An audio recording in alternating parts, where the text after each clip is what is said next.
Lovelies, welcome back to my channel. இந்த சீரிஸோட அடுத்த எபிசோட் பார்த்துடலாமா? அதுக்கு முன்னாடி நீங்கள் யாராவது இன்னும் என்னோட சேனலுக்கு சப்ஸ்கிரைப் பண்ணலைன்னா சப்ஸ்கிரைப் பண்ணிக்கோங்க. கீழே இருக்க ஹாய் பட்டனையும் தட்டி விட்டுக்கோங்க.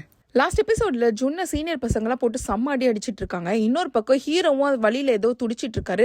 என்னன்னு பார்த்தா அவர் ஏதோ கனவு கண்டுட்டு இருக்காரு போல. அந்த கனவுல ஹீரோவும் ஜுன்னோட அண்ணாவும் ரெண்டு பேரும் கண்ணாமூச்சி விளையாடிட்டு இருக்காங்க சின்ன வயசுல. இப்போ ஹீரோ அவங்க அண்ணாவை தேட போகும்போது ஒரு ரூம்ல தான் உட்காந்துட்டு இருக்காங்க. ஓபன் பண்ணி பார்த்தா பேய் மாதிரி அவன் உட்காந்துட்டு அழுதுட்டு இருக்கான். இதுதான் அவனோட கனவுல வந்திருக்குன்ட்டு அவன் அலர் அடிச்சுட்டு எழுந்து உட்காரான். பயத்துல ஜுன்னுக்கு ஏதாவது ஆயிருக்குமான்னு நினைச்சிட்டு அவனுக்கு கால் பண்ணா அவன் எடுக்க மாட்டான். இன்னொரு பக்கம் அவங்க பாட்டியும் வந்துட்டு அவங்க ரூமை கிளீன் பண்ணிட்டு இருக்காங்க போல. அதுல வந்து நிறைய மாத்திரைங்கள்லாம் கிடைக்குது. என்னன்னு பார்த்தா எல்லாமே வலி போறதுக்கான மாத்திரை, ஜொர மாத்திரை அப்படிதான் இருக்கு. நிறைய பேக்கெட்டை யூஸ் பண்ணிருக்கான். அப்பதான் அவங்க புரிஞ்சுக்கிட்டு இப்ப அவனை தேடிட்டு இருக்காங்க. உனக்கு விழுந்த அடியில அவனால போனை கூட அட்டென்ட் பண்ண முடியல. இப்ப ஆம்புலன்ஸ்ல வந்து அவனை கூட்டிட்டு வராங்களா. ஹீரோட அப்பா அம்மா வேலை செய்யறாங்க இல்லையா, அதே ஹாஸ்பிட்டலுக்கு தான். அந்த இடத்துல அவனுக்கு சிடி ஸ்கேன், எம்ஆர்ஐன்ட்டு என்னன்னு எடுத்துட்டு இருக்காங்க. இதோட ரிசல்ட் தான் அவங்க அப்பா அம்மா பாத்துட்டு இருக்காங்களா. அதே டைம்ல ஹீரோ ஜுன்னு கிட்ட போயிட்டு, டே உன்னை யார்ட அடிச்சாங்க என்கிட்ட சொல்றா, ஒருத்த விடாம சொல்றான், நான் பாத்துக்கிறேன் அப்படி சொல்றாங்களா. ஆனா அவன் எதுவுமே சொல்லவே மாட்டான், அமைதியாவே இருக்கிறான். அவனை மறுபடியும் கேட்கறதுனால உடனே நர்ஸ் கூப்பிட்டு இவனை முதல்ல வெளியில அனுப்புங்க, அப்பதான் நான் ரெஸ்ட் எடுக்க முடியும் அப்படின்னு சொல்றானா. உடனே அவளை இல்ல நான் அமைதியா இருக்க வேண்டாம், நாங்க ரெண்டு பேரும் அமைதியா இருக்கிறோம் அப்படின்னு சொல்லிட்டு அவனை கட்டி பிடிச்சிக்கிறான். இவங்க இந்த ரிசல்ட் எல்லாம் பாத்துட்டு இருக்காங்களே, செம்ம ஷாக் ஆகுது. என்னன்னா இவங்க அண்ணாக்கு இருந்த அதே பிரச்சனை இவனுக்கும் இருக்கு போல. அவங்க அண்ணாக்கு கிட்னி ஃபெயிலியர்னாலதான் இறந்திருப்பாங்க. ஜுன்னுக்கும் இப்போ அதே பிரச்சனை தான் இருக்கு. கிட்டத்தட்ட 70% ஆஃப் ஃபங்க்ஷனாலிட்டி வந்து ஒர்க் ஆகலையா. அதனால இப்ப இமிடியேட்டா அவனுக்கு கிட்னி டிரான்ஸ்பிளான்ட் பண்ணணும்ன்ற மாதிரி சொல்றாங்க. ஜுன்னோட பாட்டி வேற வெளில உட்காந்து யோசிச்சுட்டு இருக்காங்க, என்ன நடக்குமோன்ட்டு பயந்துட்டு இருக்காங்க. அந்த டைம்ல அவங்க அம்மா வந்து கூப்பிடுறாங்களா. அவங்களை கூட்டு போய் பேசுறாங்க. இந்த மாதிரி ஒரு நிலைமை இருந்தாலும் அவங்க அண்ணாக்கு இருந்த பிரச்சனை அளவுக்கு ரொம்ப தீவிரம் கிடையாது.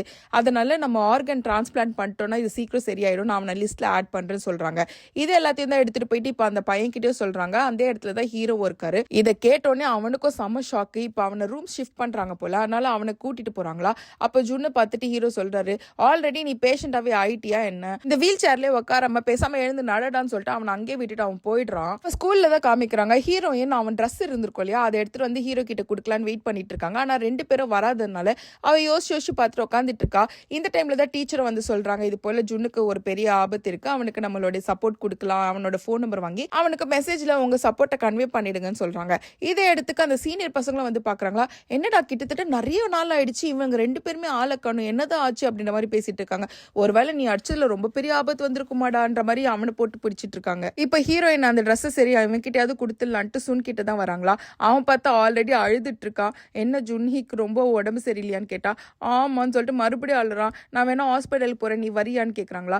இல்ல நான் வரல, இதை மட்டும் நீ யூ கிட்ட கொடுத்துடுன்னு அப்படி சொல்றாங்களா. யூவும் அங்கதான் இருக்கா, நீ வரியா அப்படி கேட்டா இல்ல நான் வரலன்னு சொல்லிட்டு அவ போயிடுறான். இந்த இடத்துல கட் பண்ணிட்டு பிரசன்ட காமிக்கிறாங்க. இப்ப ஹீரோவும் அந்த ஹீரோயின் வருவாங்க இல்லையா, அதனால ரெடி ஆயிட்டு இருக்காரு. அப்ப வந்து ஹீரோயின் வரல சொல்லி மெசேஜ் அனுப்பிச்சிடுறாங்க. வராதனால நீ என்ன மிஸ் பண்றதானே அப்படி சொல்லிட்டு சிரிக்க வேற செய்யறாங்க. இதெல்லாம் பார்த்துட்டே இருக்கும்போது பின்னாடி இருந்து யாரும் இவனை தடுக்கிறாங்களா. யார்டான்னு தெரியும் பார்த்தா சுன்னு இவங்க கூட தான் வேலை செய்யறாரு போல.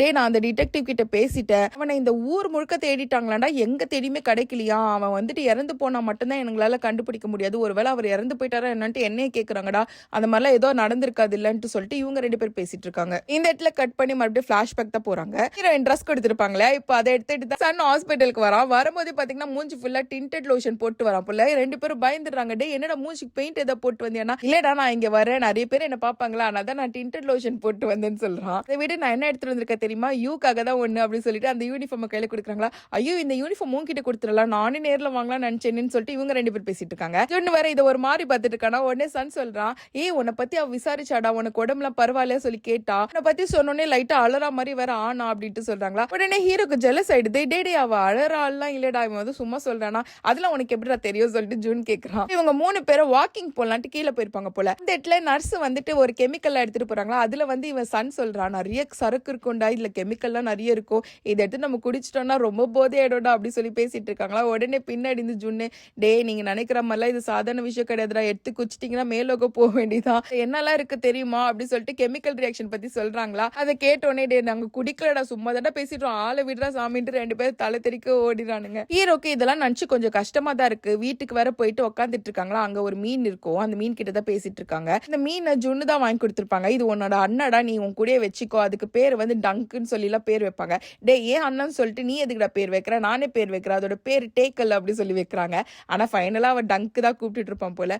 நீ சொல்லு டங்க், நான் என்ன பண்றது இப்போ அப்படி சொல்லிட்டு படுத்துட்டு இருக்கான். அடுத்த நாள் ஆகுது, ஹாஸ்பிட்டல்ல ஜூன் டயாலிசிஸ்ல முடிச்சுட்டு வந்திருக்கான். இவனுக்கு டோனர் கிடைக்கிற வரையே டயாலிசிஸ் தான் பண்ணும் போல. அது கிடைக்கவே ரொம்ப வருஷம் ஆயிடுமா. அதனால கொஞ்சம் டயர்டா வேற இருக்கா. இப்போ அவனை ரூம்ல எடுத்து வந்து படுக்க வச்சிருக்காங்களா. திடீர்னு பார்த்தா அவன் கோமா ஸ்டேஜ் மாதிரி போயிடுறான். நேத்து கான்சியஸே கிடையாது. ஹீரோ தான் போன்ல பண்ணி டாக்டர் வாங்க வாங்கன்னு சொல்லிட்டு ரொம்ப ட்ரீட்மெண்ட்லாம் பண்ணிட்டு இருக்காங்க. ரொம்ப நேரம் கழிச்சு தான் அவன் நார்மலே ஆகுறான். பாட்டிமாவும் அவன் கூட தான் உட்காந்துட்டு இருக்காங்க. எதுவுமே சாப்பிடவே இல்லை. அதுக்கு ஹீரோ தான் வாங்க போய் சாப்பிடலான்னு கூப்பிட்டா வர மாட்டாங்க. அப்ப அவங்க அம்மா அங்க தான் இருக்காங்களா. உடனே வேணா சொல்றான், நீங்க சாப்பிடுங்க, அவனுக்கு சீக்கிரமே உடம்பு சரியாயிடும், அவனுக்கு கிட்னி நான் தரேன் அப்படின்ட்டு சொல்லிடுறாங்க. இதை கேட்டோன்னே எல்லாருமே அங்க ஷாக் ஆயிடுறாங்க. இவன் வேற அவங்க அம்மா பார்த்துட்டு, இதுல உங்களுக்கு சொல்றதுக்கு ஒன்னும் கிடையாது, இது என்னோட உடம்பு, இது என்னோட ரைட்ஸ்ன்னு சொல்லிடுறான். அப்ப அவனை கூட்டிட்டு போயிட்டு அவங்க அம்மா அங்க எக்ஸ்பிளைன் பண்றாங்க. டே நீ ஸ்போர்ட்ஸ் மேன்ரா, உன்னால இந்த மாதிரி கிட்னிலாம் கொடுத்துட்டு விளையாட முடியாது அப்படின்னு சொல்றாங்க. அதுக்கு அவனும், நான் ஸ்போர்ட்ஸ் விளையாடலன்னா கூட நான் எனக்கு எந்த பிரச்சனையும் இல்லை, நான் உயிரோட தான் இருப்பேன். ஆனா அவனுக்கு அந்த மாதிரி கிடையாது, கிட்னி இருந்தா தான் அவன் உயிரோடவே இருப்பான், அதனால நான் கிட்னி தரலான்னு முடிவு பண்ணிட்டேன், நீங்க ஏதோ இதுக்கு நடுவில் வராதிங்கன்னு சொல்லிடுறான். அந்த நைட் அந்த பாட்டியை பக்கத்துக்கு தான் அவங்க அம்மா போயிருப்பாங்க போல. அவங்க உட்காந்து பேசிட்டு இருக்காங்களா. நீங்க ஏதோ கவலைப்படாதீங்க, அவன் ஏதோ ஒரு பேசணும்னு பேசிட்டான், எனக்கும் ஜுன்னுக்கும் உங்ககிட்ட இருந்து எதுவுமே தேவையில்லை, நாங்க உங்களை எதிர்பார்த்து உங்க கூட பழகல அப்படின்னு சொல்லணும்னா, நாங்க 2 பேரும் உயிரோட இருக்கிறோம்னா இவன் தான் காரணமே. அந்த சின்ன வயசுல அவனோட அண்ணா இறந்த பிறகு அவங்க அப்பா அம்மாவும் தவறிட்டாங்க. அந்த டைம்ல நானும் அவனை மட்டும் தான் இருந்தோம். அவன் ரொம்ப சோகத்துல இருந்தான். எனக்கும் என்ன பண்றதுன்னு தெரியல. அவனை வச்சுட்டு நானும் போய் சேர்ந்துலாமா தான் நினைச்சேன். ஆனா அந்த டைம்ல தான் உங்க பையன் எங்க வீட்டுக்கு வந்தான். அந்த நேரத்துல அவன் பேசினது அப்பதான் எனக்கும் புரிய ஆரம்பிச்சு. ஹீரோ அப்படி அந்த சின்ன வயசுல என்ன சொல்லிருப்பான்னா, ஜுன்னை பார்த்துட்டு நீ கவலைப்படாத, உங்க அண்ணன் மேல போயிருக்காங்க இல்லையா, உங்க அப்பாவும் அம்மாவும் கூடவே இருக்கிறதுனால எந்த பிரச்சனையும் இல்ல, அவன் பயம் இல்லாம இருப்பான். ஆனா எனக்கு புரியுது, உன்னை பார்த்தா நீ கொஞ்சம் வருத்தமா தான் இருக்கிறல, கவலைப்படாத, நான் உன் கூடவே இருக்கேன்னு சொல்லிருப்பாங்க. இவனோட அப்பா அம்மா 2 பேரும் வேலை பார்க்கறதுனால சாப்பாடு கூட சரியா சாப்பிட மாட்டா போல. இங்க வந்த உடனே உங்க வீட்டுல சாப்பாடு இருக்கான்னு தான் கேட்டிருப்பான். இருக்கு சாப்பிடலான்னு சொல்லிட்டு 2 பேரையும் சாப்பிட வைக்கிறாங்களா. அப்ப இவனை பார்த்துட்டு தான் ஜுன்னும் சாப்பிட ஆரம்பிச்சிருப்பான். அப்படியே நைட் ஆகும், அவங்க அம்மா வருவாங்களா. அப்ப பாட்டி சொல்வாங்க, நீங்க கவலைப்படாதீங்க, அவன் என் கூட தான் இருக்கான், உங்களுக்கு ரொம்ப வேலை இருக்குன்னா அவனை நானே வளர்க்குறேனே இவனோட சேர்த்து அப்படின்னு சொல்லியிருப்பாங்க. அன்னில இருந்தா 2 பேரும் ஒன்னாவே வளர்ந்துருப்பாங்க. இது எல்லாத்தையும் எடுத்து சொல்லிட்டு அவங்க அம்மா கிட்ட சொல்றாங்க, நீங்க கவலைப்படாதீங்க, அவன் ஃப்ரெண்டுக்கு அப்படி ஆன உடனே பயந்துட்டா, அதனால தான் அந்த மாதிரிலாம் பேசினா, நீங்க வீட்டுக்கு நிம்மதியா போங்க, நான் அவன் கிட்ட பேசுறேன்னு சொல்லி அனுப்பிச்சுறாங்க. அடுத்த நாள் பார்த்தா ஹீரோவும் அவங்க அம்மா உட்காந்து பேசிட்டு இருக்காங்க. உனக்கு தெரியுமா என்னன்னா இதுக்கெல்லாம் கான்சிக்வன்சஸ் இருக்கு, நீ ஒரு கிட்னி கொடுத்துட்டா உனக்கு என்னென்ன பிரச்சனை வரும் தெரியுமான்னு சொல்லிட்டு லிஸ்ட்டை அடிக்கிட்டு இருக்காங்க. அதை கேட்டோடனே, அம்மா நீங்க இதெல்லாம் சொல்லாதீங்க, நான் ஆல்ரெடி மைண்டை ப்ரிப்பேர் பண்ணிட்டேன், இதெல்லாம் ஆல்ரெடி அவனுக்கு இருக்கு, அதனால தான் நான் இப்ப கிட்னியே கொடுக்க போறேன், அதனால நீங்க கவலைப்படாதீங்க, நாங்க 2 பேரும் நல்லா இருப்போம்னு சொல்லிட்டு அவங்க அம்மாவே ஒத்துக்க வச்சுக்கிறான். ஆனா அவங்க அம்மா ஒன்னு ஸ்ட்ரிக்டா சொல்றாங்க, 2 பேருக்கும் மேட்ச் இருந்தா மட்டும் தான் நாங்க எடுப்போம், இல்லைன்னா எடுக்க மாட்டோம், நடுவில் உட்காந்து எந்த பிரச்சனையும் பண்ணக்கூடாதுன்ட்டு. அடுத்த நாள் மேட்சோ டெஸ்ட் பண்ணிட்டு அந்த ரிசல்ட் வருது போல. அவங்க அப்பா சொல்றாரு, இவனுக்கு அண்ணா இருந்திருந்தா கூட இவ்வளவு எக்ஸாக்டா மேட்ச் ஆகாது, கரெக்டா மேட்ச் ஆகுதுன்னு சொல்லிட்டு அவ பேப்பர் தூக்கி போட்டு கோவத்துல போயிடுறாரு. இப்ப அந்த சர்ஜரி நடக்கிற நாளும் வந்துருச்சு. இது எல்லாத்தையும் தான் நம்ம ஃபர்ஸ்ட் எபிசோட்ல பாத்திருப்போம். இப்ப 2 பேருக்கு அட் டைம் சர்ஜரி நடக்குது இல்லையா. திடீர்னு ஒருத்தருக்கு மட்டும் பல்ஸ் டவுன் ஆயிடுது. அவங்க அம்மா பார்த்துட்டு யாருக்குன்னு பாக்குறாங்க. பார்த்தா 2 பேருமே பிபி டவுன் ஆயிட்டு தான் இருக்கு. ஜுன்னோட ஃபுல் பல்ஸும் டவுன் ஆயிட்டு அவனை காப்பாற்ற முடியாத மாதிரி தான் காமிக்கிறாங்க. இத மயக்கத்துல இருந்துட்டே ஹீரோவும் கவனிக்கிறாரு. அவரும் கண்ணுல இருந்து தண்ணியா வருது. இப்ப கரெக்டா 1 மாசம் கழிச்சு காமிக்கிறாங்களா. அங்க ஸ்கூல்ல எல்லாரும் படிச்சிட்டு இருக்காங்க. இப்ப டீச்சரும் ஏதோ எழுதி போட்டு ஜுன்ஹி எழுந்து படி அப்படின்ட்டு சொல்றாங்களா. உடனே சன் திரும்பி பார்த்துட்டு அங்க யாருமே இல்லைன்னு சொல்றான். இப்ப ஹீரோயினும் அதை பார்த்துட்டு இருக்காங்க. அதே சோகத்துல நடந்து போயிட்டு இருக்காங்களா. இவளோட 2 ஃப்ரெண்ட்ஸையும் மிஸ் பண்றது நல்லாவே தெரியுது. ஜுன்ஹி தான் எங்கேயும் நிக்கிற மாதிரிலாம் இருக்குன்ட்டு போயிட்டு யாரையோ போய் இதெல்லாம் திருப்பி பார்த்துட்டு இருக்கா. இப்போ ஒரு இடத்துல உட்காந்துட்டு புக்ஸ் படிச்சிட்டு இருக்கா. அந்த டைம்ல இவங்களோட கிளாஸ்மேட் தான் இவளை எப்படியாவது புள்ளி பண்ணணும் அப்படி சொல்லிட்டு கூட்டிட்டு வாங்கடி அப்படி சொல்லி 2 பேரும் அனுப்பிச்சு விடுறாங்க. இவளும் எங்க வரணும் சொல்லி, நானே வர, கையால வைக்காதீங்க அப்படி சொல்லிட்டு அவளை போய் பார்க்க போறாங்களா. அப்ப அவ சொல்லிருப்ப போல ட்ரெஸ் கல்லுட்டு. அதுக்கு ஹீரோயினும் திமிரா, அதெல்லாம் என்னால முடியாது, என்ன நீ நினைச்சிட்டு இருக்க அப்படின்னு சொல்லி பேசிட்டு இருக்காங்களா. அங்க இருக்க 3 பேரும் விடுற மாதிரி இல்ல, நீ கலெக்டரியா இல்ல உன்னை பின்ன வச்சு குத்துவான்னு சொல்லி மிரட்டிட்டு இருக்காங்க. அப்போன்னு பார்த்து ஃப்ரண்ட்ல இருக்க டோரை ஒருத்த ஓபன் பண்றா. யாருடான்னு பார்த்தா ஜுன்ஹி தான். அதே டைம்ல பின்னாடி ஒருத்த ஓபன் பண்றா. யாருன்னு பார்த்தா நம்ம ஹீரோ தான். இப்ப ஹீரோயின் 2 பேரையும் பார்த்துட்டாங்களா, ஹாப்பி எடுத்து பார்த்து சிரிக்கிறாங்களா. அப்ப ஹீரோ வேற, ரொம்ப நாள் ஆச்சுல நம்ம மீட் பண்ணி அப்படி சொல்லி கேக்குறாங்க. இத ஜுன்னு ஒரு மாதிரி பார்த்துட்டு நிக்கிறான். ஹீரோ கிட்ட போயிட்டு என்னடி பண்ணிட்டு இருக்கீங்கன்னு கேக்குறாங்களா. அதுக்கு அந்த 3 பொண்ணுங்களும், இவ ட்ரெஸ் நல்லா இருக்கு, இவ ஸ்ட்ரக்சரும் நல்லா இருக்கு, இந்த ஸ்கர்ட்டை இன்னும் கூட கொஞ்சம் மேல போட்டா அழகா இருக்கும், அதனால தான் கழட்டி தான் நாங்க தச்சு தர சொன்ன, கேட்க மாட்டா அப்படின்னு சொல்றாங்க. ஹீரோவோ ஹீரோயின் கிட்ட போயிட்டு, இவங்க சொல்றாங்க நீ எதுவும் நினைச்சுக்காத, நீ பயந்துருப்பல, சினிமா போலாம் சொல்லிட்டு 3 பேர் கிளம்பி போறாங்க. வெளியில போயிட்டு வர அவ ஃபேஷன் டிசைனிங்ல கொஞ்சம் இன்ட்ரெஸ்டடா இருக்கா. அதனால தான் யார் ட்ரெஸ் ஒழுங்கா இல்லையோ அதெல்லாம் வாங்கி பிக்ஸ் பண்ணி தருவா. நீ வேணா பாரு, நீ இந்த ட்ரெஸ் குடுக்குற வரையும் அவனை டார்ச்சர் பண்ணிட்டே தான் இருப்பான்னு சொல்றாங்களா. அப்ப அவ லைட்டா சிரிக்கிறா. நீ ஏன் இவ்வளவு லைட்டா சிரிக்கிற, சிரிப்பு வருதுன்னா நல்லா சிரி, அவனை மாதிரி ஸ்லோவாவே சிரிக்கிறியன்னா. நானும் அப்படி கிடையாது, நானும் நல்லா தான் சிரிப்பா அப்படின்ட்டு ஜுன் சொல்றாங்க. ஆமாடா, ஆனா அதுல ஒரு திருத்தம், நீ நல்லா சிரி சிரிப்பே இல்ல, நீ நல்லா கோவப்படுவ, எப்பவுமே மூஞ்ச உருந்தா வச்சிருப்ப அப்படின்ட்டு சொல்றாங்க. இந்த ஜுன்னும் ஹீரோ பார்த்து ரசிச்சிட்டு இருக்காங்களா. இந்த சைடுல சீனியர் வேற வந்துட்டு என்னடா அவன் உயிரோட வந்துட்டா போல அப்படியே நிக்கிறான், என்ன பேசுறாங்க அவங்க 3 பேரும் அப்படி சொல்லி பார்த்துட்டு இருக்காங்க. பக்கத்துல இருக்க ஃப்ரெண்ட்ஸ் எல்லாம் இந்த சீனியர் பையனை பார்த்துட்டு என்னடா உனக்கு ஜெலஸ் ஆகுதா அப்படி சொல்லிட்டு இருக்காங்க. இங்க கட் பண்ணி பிரசன்ட காமிக்கிறாங்க. அவரோட பேஷன்ஸ் எல்லாம் பார்த்துட்டு இப்ப கொஞ்சம் ரெஸ்ட் எடுத்துட்டு இருக்காரா. அந்த டைம்ல ஹீரோயின் மெசேஜ் பண்ணிட்டு நீ என்ன எப்பவுமே நைட்ல மட்டும் தான் ஃப்ரீயா இருப்பியான்னு கேக்குறாங்களா. ஆமான்னு சொல்றாரு. அதனால தான் உனக்கு 3 o'clock அப்பாயின்மெண்ட் புக் பண்ணிருக்கேன், உன்னை வந்து நான் மீட் பண்ண போறேன் அப்படின்னு சொல்றாங்க. இதை பார்த்துட்டு அவர் யோசிச்சுட்டு இருக்காரு என்னதான் நான் இவளை வச்சுட்டு பண்ணுவேன்னு. அப்ப சன்னு உள்ள வந்துட்டு டே இந்த ஃப்ரிட்ஜ்ல என்ன இருக்கு தெரியுமா, சரக்கு வச்சிருக்காங்கடா, யாரோ ஒரு நர்ஸ் தான் குடிக்கிறாங்க போல, இதை நம்ம கண்டுபிடிக்கணும்னு சொல்றாங்க. ஈர வேற தலையில கை வச்சுட்டு ஐயோ இது அவள் தாச்சேன்னு யோசிச்சுட்டு இருக்காங்க. மறுபடியும் பிளாஷ்பேக் தான். இன்னும் உட்காந்து படிச்சிட்டு இருக்கானா. அப்ப அவங்க பாட்டி திடீர்னு வந்து லைட் ஆஃப் பண்ணி விட்டுறாங்க. ஏன் பாட்டி இப்படி பண்றீங்கன்னு கேட்டா இப்பதான் யூ கால் பண்ணா, அவன் சொன்னா 10 மணிக்கு மேல உனக்கு எலக்ட்ரிசிட்டில தரக்கூடாது, உனக்கு தூங்க சொன்னா, நல்லா ரெஸ்ட் எடுக்க சொன்னா, போய் படுப்போ அப்படி சொல்லிட்டு லைட் ஆஃப் பண்ணிட்டு போயிடுறாங்களா. அவன் டேபிள் லைட் ஆன் பண்ணி வச்சுட்டு படிச்சிட்டு இருக்கான். அப்போ திடீர்னு பார்த்தா அவன் கையில வந்துட்டு படப்படன்னு துடிக்க ஆரம்பிச்சிடுது. ஹீரோயினை நினைச்சு பார்த்தனால தானா என்னன்னு தெரியல. இன்னொரு பக்கம் ஹீரோ காமிக்கிறாங்க. அவர் ரொம்ப மும்முரமா ட்ரைனிங் எடுத்துட்டு இருக்காரு. ஆனா ஒரு பாலும் அந்த பாஸ்கெட் குள்ள விழுல. இங்க ட்ரைனிங் கொடுக்குற சரோ டே நீ ஒழுங்கா கத்துக்கலன்னா உன்னை டீம்ல இருந்து தூக்கிடுவோம் சொல்லிட்டு அவர் போயிடுறாரு. என்ன நடந்திருக்கும்னா ஹீரோயினை பத்தி நினைச்சு பார்த்திருப்பாங்களா, அதனால தான் சரியா ரிங்ல போட முடியல அவரால். ஹீரோயின் மட்டும் சும்மா கிடையாது, இவங்க 2 பேரை பத்தி தான் நினைச்சிட்டு இருக்காங்க. 2 பேரும் எப்படி முன்னாடி பின்னாடி டோர்ல வந்திருப்பாங்க அதை நினைச்சு பார்த்து சிரிச்சிட்டு இருக்காங்க. அப்படியே அடுத்த நாள் ஆயிடுது. எல்லாரும் உட்காந்துட்டு இந்த ஃபிளவர்ஸ்லாம் அரேஞ்ச் பண்ணிட்டு இருக்காங்களா, குட்டி குட்டி பொக்கே மாதிரி. அப்ப ஹீரோ வேற ஜுன்னு பார்த்துட்டு டே பிரேக்ஃபாஸ்ட் சாப்பிட்டியா, லஞ்ச் சாப்பிட்டியா, இனிமேட் நீ உடம்ப நல்லா பாத்துக்கணும், உனக்காக நான் உயிரே கொடுத்துருக்கேன், அதனால எனக்கும் சேர்த்து நல்லா சாப்பிடணும்னு சொல்றாங்க. உடனே அவன் எழுந்து போறானா, டே எங்கடா போறேன்னா என் பாட்டியை நல்லா பாத்துக்கணும், மேல இருந்து குதிக்க போற சொல்லிட்டு போறான். இப்படியே இவங்க ரொம்ப கேஷுவலா பேசிட்டு அந்த ரோசஸ் எல்லாம் எடுத்துட்டு விற்க போறாங்க போல. அந்த இடத்துல திடீர்னு ஒரு புறா வந்து உட்காருதா. அதை பார்த்த உடனே ஜுன் பயப்பட ஆரம்பிக்கிறான். பயத்துல அவனுக்கு வேர்த்து விறுவிறுத்து போயிடுது. கட் பண்ணி பிரசன்ட்ல தான் காமிக்கிறாங்க. அங்கே ஒரு புறா தான் இருக்குது. ஆனா ஹீரோ இதை பார்த்து பயந்துட்டு இருக்காரு. ஹீரோயின் பக்கத்துல இருக்காங்க. இவங்க 2 பேரும் அந்த டேட்டுக்கு வந்திருப்பாங்க போல. ஹீரோயின் கேக்குறாங்களா இன்னுமா இந்த புறா பார்த்து உனக்கு பயமா இருக்கு சொல்லிட்டு அதை போய் சூச்சு பண்ணி விட்டுறாங்க. அங்க ஹீரோயின் காஃபி குடிச்சிட்டு இருக்காங்க. அப்ப அவர் கேக்குறாரு இதுலயே சரக்கு ஊத்திருக்கியான்ட்டு. இல்லையே நல்ல டைம்ல குடிக்க மாட்டேன்னா நம்ம இது வரைக்கும் 5 தடவை மீட் பண்ணிருக்கோம், 5 தடவை நீ தண்ணி ஊத்தி தான் குடிக்கிற அப்படின்ட்டு சொல்றாங்க. அங்க வந்து கட் பண்ணி மறுபடியும் பிளாஷ்பேக் போறாங்க. ஹீரோ ஜூன் சன் எல்லாரும் என்ன பண்ணிருப்பாங்கன்னா நிறைய ரைஸ் எடுத்துட்டு போயிட்டு ஒருத்தர் கிட்ட குடுக்குறாங்க.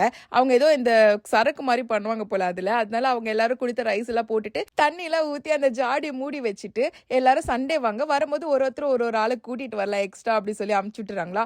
இந்த ப்ரிப்பரேஷனுக்கு ஹீரோவும் ஜூன் மட்டும் தான் ரைஸ் கொடுத்திருப்பாங்க. சன்னால கொடுத்துருக்க முடியாது, ஏன்னா அவன் பிரவுன் ரைஸ் எடுத்துட்டு வந்திருப்பான். அதனால இதுல இருந்து நீ அவுட்டுடான்னு சொல்லிருப்பாங்களா. அதனால இவன் 2 பேரும் கேட்டுட்டு இருக்கா, யாராவது என்ன கூட்டிட்டு போங்கடா கெஸ்டா அப்படி சொல்றாங்க. அதுக்கு ஹீரோவோ யோசிக்கலாம், நான் ஆல்ரெடி வேற ஒருத்தவங்களை முடிவு பண்ணி வச்சிருக்கேன்னு சொல்றான். அப்படியே இவங்க 3 பேர் ரோசஸ் வித்துட்டு இருப்பாங்க இல்லையா, அந்த இடத்துக்கு ஹீரோனும் அந்த பக்கம் கிராஸ் பண்ணி போறாங்க. இந்த ஹீரோ பார்த்துட்டு ஹீரோனுக்கு ஹாய் சொல்ல போறாங்களா. என்ன இந்த பக்கம் எங்க போற அப்படி கேட்டா நான் பார்ட் டைம் ஜாப் பண்ண போறேன்றாங்க. நானும் பார்ட் டைம் ஜாப் தான் பண்ணிட்டு இருக்கேன், ரோசஸ் விற்கிறேன், உனக்கும் வேணுமா அப்படி சொல்லி கேட்கறாங்களா. ஆமா எனக்கு ஒரு 3 ரோசஸ் கூட எவ்வளோன்னு கேட்டா இல்ல நீ சும்மா வச்சுக்கோ அப்படி சொல்றாங்களா. நீ தான் பாஸான்னு கேட்டா இல்ல இன்னொருத்தவங்க இருக்காங்க அப்படின்னு சொல்றாங்க. அப்ப அதெல்லாம் தப்பு இல்லையா, இந்த காசு சொல்லி கொடுக்குறாங்களா. சரி ஓகேன்னு அவரும் வாங்கி வச்சுக்கிட்டு இந்த சண்டே நீ ஃப்ரீனா என் கூட வெளில வரியா ஒரு இடத்துக்கு போலாம் அப்படி சொல்லி கூப்பிடுறாங்க. இதை பார்த்தோன்னே சன்னு டென்ஷன் ஆயிடு, அடே என்ன கூட்டு போற சொல்லிட்டு இன்னொருத்தையும் கூட்டிட்டு போறியடா சொல்லிட்டு உடனே ஜுன்னு பாக்குறாங்க. அவனும் அங்க ஹீரோ போய் பேசிட்டான்னுட்டு சோகத்துல இருக்கிறான். இப்ப அந்த சண்டேவும் வந்துடுதா. ஜுன்னும் சன்னும் ஆல்ரெடி அந்த இடத்துக்கு போயிடுறாங்க. பார்த்தா அந்த இடமே பூட்டி இருக்கு. என்னடா இது நம்மளை விட்டு எல்லாரும் உள்ள போயிட்டாங்களான்னு பார்க்கும்போது ஹீரோ பின்னாடி வராரு. என்னடா மூடி இருக்கான்ட்டு சொல்றாங்களா. அப்ப திரும்பி பார்த்தா ஹீரோயினோட தான் வந்திருக்காங்க. தெரியலடா நம்ம லேட்டா வந்துட்டு லாக் பண்ணிட்டாங்க போல, சரி நம்ம செவரேறி குதிக்க வேண்டியதா சொல்லிட்டு 4 பேரும் லைனா ஏறுறாங்க. முதல்ல ஹீரோவும் ஜுன்னு ஏறிடுறாங்களா. அப்ப அவங்க 2 பேரும் வந்து ஹீரோயினுக்கு கை கொடுக்குறாங்க. அப்ப ஹீரோயினும் மேலே ஏறிக்கிறாங்க. சன்னையும் ரொம்ப கஷ்டப்பட்டு மேலே ஏத்திட்டு உள்ளே போயிடுறாங்க போல. இவங்களுக்கு முன்னாடி நிறைய பேர் அங்க இருக்காங்க. சோ எல்லாரும் ரவுண்டு கட்டி உட்காந்துட்டு இருக்காங்களா. அங்க ஒரு ஆள் இருப்பாரு இல்லையா, அவர் தான் அந்த ஜாடியில ஓபன் பண்ணிட்டு கரெக்டான பதம் வந்துருச்சு அப்படின்னு சொல்றாங்க. ஆனா யாருக்கும் என்ன கொடுக்கல போல. அங்க உட்காந்துட்டு காட் பிரீச்சிங் பண்ணிட்டு இருக்கான். சரி இதெல்லாம் கேட்டுட்டே இருக்கும்போது ஹீரோனுக்கு லைட்டா போர் அடிக்குதுன்ட்டு ஹீரோ அவரை கூட்டிட்டு வெளில வந்துடுறாங்களா. அங்க ஒரு ஊஞ்சல்ல 2 பேரும் உட்காந்துட்டு ஒருத்தர் மாதிரி ஒருத்தர் பேசிட்டு இருக்காங்க. அதுக்கப்புறம் உன்னோட சைன் என்ன என்னோட சைன் என்ன அப்படிலாம் சொல்லி ஷேர் பண்ணிக்கிறாங்களா. இப்போ ஹீரோயின் சொல்றாங்க வெறும் ராசி மட்டும் வச்சுட்டு யாரையும் கணிக்க முடியாது, யாரோ எப்படின்ட்டுலாம் சொல்ல முடியாது, எல்லார்கிட்டயும் ஒரு சீக்ரெட் இருக்கும்ல அப்படின்ட்டு சொல்றாங்க. அப்ப ஹீரோ உன்கிட்ட என்ன சீக்ரெட் இருக்குன்னு கேக்குறாங்களா. அவ சொல்ல மாட்டா. அதுக்கு அவரும் சரி ஓகே நம்ம க்ளோஸ் ஆன பிறகு நீ சொல்லி பரவாயில்ல அப்படின்ட்டு சொல்லிடுறாங்க. இப்போ உள்ள இருந்து ஒரு ஏயோ காட்ஸ் வராங்கடா ஓடிப்போ அப்படின்ட்டு சன்னுதான் கத்திட்டு இருக்கா. டேய் காட்ஸ் வராங்க நீ ஏன்டா என் பேரை கத்தி சொல்ற சொல்லிட்டு ஹீரோயின் கையை பிடிச்சிட்டு 2 பேரும் ஓட ஆரம்பிச்சிடுறாங்க. இப்படி எல்லாரும் பதட்டமா ஓடிட்டு இருக்கும் போது சன்னு விழுந்துடுறான். அப்ப ஹீரோ தான் போய் காப்பாத்திட்டு ஜூன் கிட்ட ஹீரோயினை கொடுத்துட்டு நீ பத்திரமா ஒளிஞ்சுக்கோங்க நாங்க இந்த பக்கம் ஓடுறோம் சொல்லி சன்னை தூக்கி விட்டுட்டு ஒரு பக்கம் ஓடுறாங்க. எல்லாரும் ஒவ்வொரு மூளைக்கு போறாங்க. ஹீரோ ஹீரோ சன்னு ஒரு பக்கம் போயிடுறாங்க, ஹீரோயின் ஜூன் இன்னொரு பக்கம் போயிடுறாங்க. அவங்க 2 பேரும் ஏதோ ஒரு முட்டு சந்துக்குள்ள போய் ஒளிஞ்சிக்கிறாங்களா. அப்ப பார்த்தா 2 பேரும் மூச்சு வாங்குற அளவுக்கு நின்னுட்டு இருக்காங்க. அப்ப ஜூனுக்கு ஒரு பிளாஷ்பேக் ஞாபகம் வருது. ஹீரோயின் ஜூனை பார்த்துட்டு நீ பரவாயில்லையா, உனக்கு உடம்புலாம் சரியா இருக்கான்னு கேட்டிருப்பாங்க. அதுக்கு அவனும் நான் பரவாயில்ல அப்படி சொன்னோடனே அப்பாடா இப்பதான் நிம்மதியா இருக்கு அப்படின்னு சொல்லியிருப்பாங்களா. அதை நினைச்சு பார்த்துட்டு அவன் ஒரு மாதிரி ஃபீல் பண்ணிட்டு இருக்கான். அந்த ஃபீலிங்ஸை சொல்லலான்ட்டு ஹீரோயினை கூப்பிடுறானா. ஹீரோயினும் ஊன்னு சொல்றாங்க. இந்த சீனோட தான் இந்த எபிசோடு முடிக்கிறாங்க. நீங்க இன்னும் என்னோட சேனலுக்கு சப்ஸ்கிரைப் பண்ணலனா சப்ஸ்கிரைப் பண்ணிக்கோங்க. இந்த வீடியோ எக்ஸ்பிளைன் பண்ண விதம் உங்களுக்கு பிடிச்சிருந்தா ஒரு லைக் போட்டுக்கோங்க. தேங்க்ஸ் ஃபார் வாட்சிங். நம்ம நெக்ஸ்ட் வீடியோல பார்க்கலாம்.